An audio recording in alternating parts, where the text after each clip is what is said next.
Hello guys, ഇത് കഴിഞ്ഞ ബുധനാഴ്ച എടുത്ത വീഡിയോ ആണ് കേട്ടോ. ഈ ചൊവ്വാഴ്ച രാവിലെ മുതൽ കിയാൻ ചെറുതായിട്ട് പനിക്കാൻ തുടങ്ങി കേട്ടോ. അപ്പം ഞാൻ നമ്മുടെ കയ്യിലുള്ള മരുന്ന് കൊടുത്ത് നോക്കിയായിരുന്നു. അപ്പോൾ പകലൊന്നും വലിയ കുഴപ്പമില്ലാണ്ട് വന്നു. പിന്നെ രാത്രിയായപ്പോൾ പിന്നെയും ടെമ്പറേച്ചർ ഇച്ചിരി കൂടാനായിട്ടൊക്കെ തുടങ്ങി. അപ്പം നമ്മൾ ഓർത്തു എന്തായാലും വെച്ചുകൊണ്ടിരിക്കേണ്ട, നമുക്കൊന്ന് പോയി ഡോക്ടറെ കണ്ടേക്കാമെന്ന് വിചാരിച്ചു കേട്ടോ.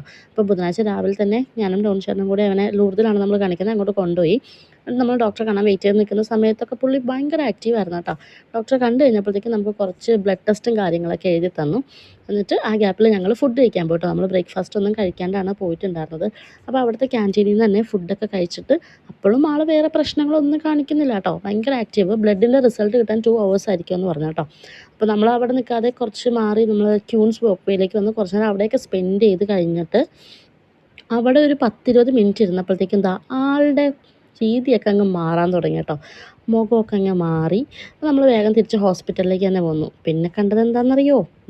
ഇതിവിടെയാണ് സംഭവം വന്ന് അവസാനിക്കുന്നത്. പിടിച്ച് അഡ്മിറ്റ് ചെയ്തു. കാരണം ആശാന് ബ്ലഡ് കുറവുണ്ട്, പിന്നെ വൈറൽ ഫീവറാണ്. അപ്പോൾ എന്താണെങ്കിലും നമുക്ക് IV ആയിട്ട് തന്നെ മെഡിസിൻ സ്റ്റാർട്ട് ചെയ്യാമെന്ന് പറഞ്ഞു ഡോക്ടർ. അപ്പോൾ നമ്മൾ അഡ്മിറ്റ് ആക്കി കേട്ടോ. നമ്മൾ അഡ്മിറ്റ് ആവാനുള്ള പ്ലാനിലൊന്നും അല്ല കേട്ടോ പോയിട്ടുണ്ടായിരുന്നത്. നമ്മൾ സാധനങ്ങളൊന്നും എടുത്തിട്ടുണ്ടായിരുന്നില്ല. കാരണം അവൻ പോകുന്ന സമയത്ത് അത്രയും വലിയ ഫീവറൊന്നും അല്ലായിരുന്നു.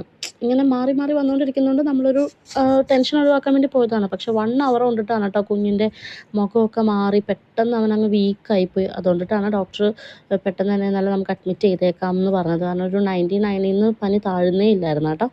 പക്ഷേ ഫസ്റ്റ് ഡോസൊക്കെ ചെന്നപ്പോൾ തന്നെ ആശാൻ അങ്ങ് ഓക്കെ ആയി കേട്ടോ. പിന്നെ അങ്ങ് ഓടിക്കളിയും ചാട്ടമൊക്കെ ആയി. എന്നാലും ഈ കയ്യിൽ ഈ സംഭവമൊക്കെ ഇട്ട് വെച്ചേക്കുന്നുണ്ട് നമുക്കൊരു ടെൻഷനായിരുന്നു. കാരണം ഇവൻ ലെഫ്റ്റ് ഹാൻഡറാണ്. എപ്പോഴും ലെഫ്റ്റ് ഹാൻഡാണ് അവൻ കൂടുതൽ യൂസ് ചെയ്യുന്നത്. അതുകൊണ്ടിട്ട് ഈ കൈ എവിടെയെങ്കിലും പോയി അടിക്കുകയോ അല്ലെങ്കിൽ കൈ വെച്ച് ഈ സൂചിയാണല്ലോ ഇതിൻ്റെ ഉള്ളിലിരിക്കുന്നത്, അങ്ങനത്തെ കുറച്ച് ടെൻഷൻസൊക്കെ ഉണ്ടായിരുന്നു. ഇഞ്ചക്ഷനായിട്ടാണ് കേട്ടോ കൊടുത്തിട്ടുണ്ടായിരുന്നത്. ഒരു 3 ദിവസത്തെ ആൻറ്റിബയോട്ടിക്സിൻ്റെ കോഴ്സ് കഴിഞ്ഞപ്പോഴത്തേക്കും ആൾ പെർഫെക്റ്റ് ആയിട്ടുണ്ട് കേട്ടോ. ഇപ്പം നല്ല ഓക്കെ ആയിട്ടുണ്ട്. പിന്നെ ലൂർദിലിങ്ങനെ എല്ലാ സ്ഥലത്തും മാതാവിൻ്റെ രൂപവും ഇങ്ങനെ ഉണ്ണീശോയുടെ രൂപമൊക്കെ ഉള്ളത് കൊണ്ടിട്ട് നമ്മൾ എവിടെയൊക്കെ പോയി പ്രാർത്ഥിക്കുമായിരുന്നു കേട്ടോ എപ്പോഴും. അങ്ങനെ നമ്മൾ സാറ്റർഡേ ഡിസ്ചാർജ് ആയിട്ടുണ്ട് കേട്ടോ. ദൈവത്തിൻ്റെ അനുഗ്രഹം കൊണ്ട് എല്ലാ രീതിയിലും ഓക്കെ ആയിട്ടാണ് നമ്മൾ അവിടെ നിന്ന് പോരുന്നത്. പിന്നെ ബില്ലൊക്കെ സെറ്റിൽ ആവാനായിട്ടുള്ള ഒരു ഗ്യാപ്പിൽ ഞങ്ങൾക്ക് ഇതായിരുന്നു കേട്ടോ പണി. പിന്നെ കയ്യിൽ വെച്ച് കയ്യിലല്ല, ഈ വീൽ ചെയറിൽ വെച്ച് ഇങ്ങനെ തള്ളിക്കൊണ്ട് കിടക്കുമായിരുന്നു. സമയം പോകണ്ടേ എന്തെങ്കിലുമൊക്കെ ചെയ്ത്. അങ്ങനെ നമ്മളിനി വീട്ടിൽ പോവാണ്.